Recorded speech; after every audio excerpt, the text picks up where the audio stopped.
How to clear cache in Google Chrome. If you find this video helpful, be sure to drop a like and subscribe. So all you want to go ahead and do is go over to your Google Chrome application, and I'm going to go to mine right now. So all you want to do once you're here is on the bottom right, you're going to see the three little dots. So go ahead and click on those. Then on the top left, you're going to see history as the very first option.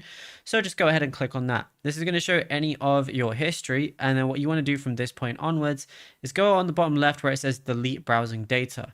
Now over here, you can select your time range, whether you want it to be the last 15 minutes, last hour, 24 hours, 7 days, 4 weeks, or all time. So you do have a few options. Let's say I want to do last 24 hours.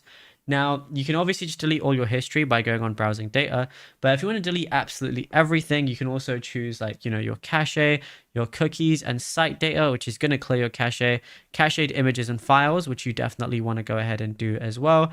And that can, let's say you only want to delete cache, you can just check that and then go ahead and press confirm. But if you want to delete everything, then you can go ahead and delete all of this stuff right here, which is going to delete everything for you.